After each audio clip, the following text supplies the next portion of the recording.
are at the Atlanta Masjid of Al-Islam, seeing off the Hajji'S of 2010. Yusuf Waziruddin of Hajj Murshidun will share with us the steps of Hajj. Hajj is where we travel to Mecca, and which we believe in Mecca there's the house of Ibrahim, the house of Allah, which was the first house built for the worship of one God, as we call Tawheed. During the Hajj rites, Hajj literally means the traveling of the soul, traveling of the spirit, for the pleasure and the worship of Allah.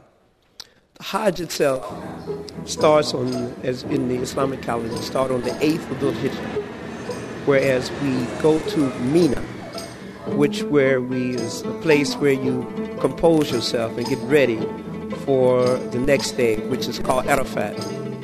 We come from Mecca to Mina on the 8th. We stay there until the next morning after Fajr prayer. And from that point, we depart to Arafat. Arafat is where everyone comes. This is the Hajj. It says on that particular day that Allah, subhanahu wa ta'ala, all the angels descend down on every believer, listening to every prayer and every dua that the believer has to issue from his soul and from his spirit.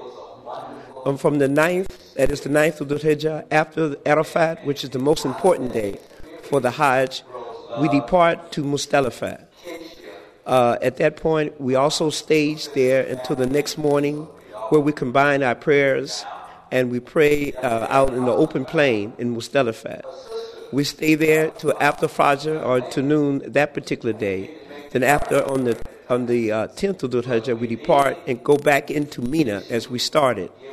When we go there, as one of the rituals, we stone the big shaitan. Not an actual entity or actual person. It's just a symbol of a big stone that we throw 7 rocks at.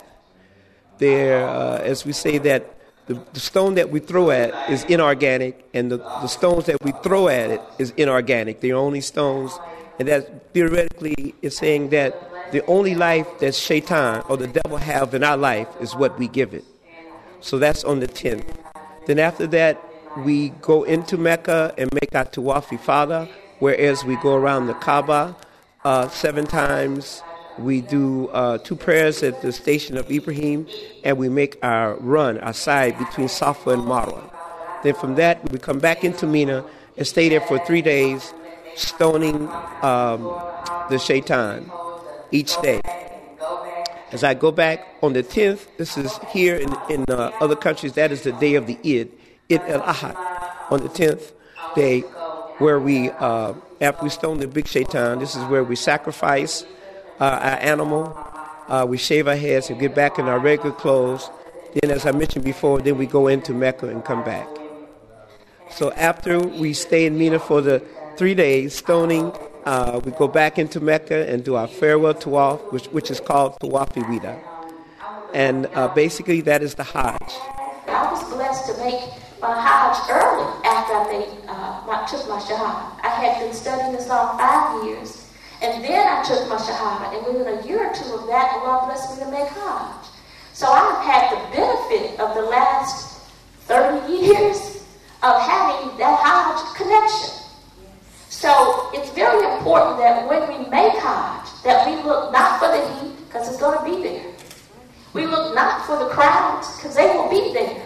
We look not for the inconveniences or the troubles and tribulations that may come, because they're going to be there. We look to make that connection. We look for Allah. And it's not that Allah is not here in the masjid. Allah is everywhere. But there you have this opportunity of focus. And so don't waste it. Make your connection. If you go full, you'll come back full of yourself. But if you allow yourself to empty what's inside, to leave all baggage there, all the things that you have amassed over your life that are not good for you, all of the little turns in your personality, all of the defenses that you concocted to be safe, if you allow yourself to leave that there, you can come back free. And you can breathe clean air. And you can accept what Allah has for you. Anyway, I had visited the Haram several years before I was even Muslim in a dream. But the dream was I was in this beautiful place. I couldn't explain it, but it was such a beautiful place. I was looking down at these marble floors. I was looking up at these beautiful chandeliers, and it was just a wonderful place that I was in. So I had told my children about it, and I said, I don't know where I was. I said, but that was one of the most beautiful places I ever known. And that was years when my children were small. So one day we were sitting in the Haram. We had made prayers. Sister Juanita was on the right side of me. And all of a sudden, I just looked down. And then I looked up. And something came over me, and I just started crying. And Juanita kept saying, Sister Mary, what's wrong? What's wrong? I could not tell her what was wrong for a little while until I got myself composed. Then I told her, I said, Juanita, I have been here before in my dream. And it was alhamdulillah. Oh, and as like I said, when I had that dream, I didn't know anything about Islam. I was in the holiness church at that time. Didn't know nothing about Islam. But Allah had placed me there. And when I got there and saw that place, He let me know that, hey, this is for you. I'm here. Alhamdulillah. Assalamu alaikum, Brother Vernon. Alaikum. And we know that you are on your way to Mecca to make your Hajj pilgrim. Yes, ma'am. Very proud to go. Allah have blessed me to go. I know it's going to be a journey, and I'm just looking forward to it, inshallah. I hope Allah give me a safe journey there and a safe journey return. I am going to pray for all the Muslims throughout the world. I'm going to pray for everyone.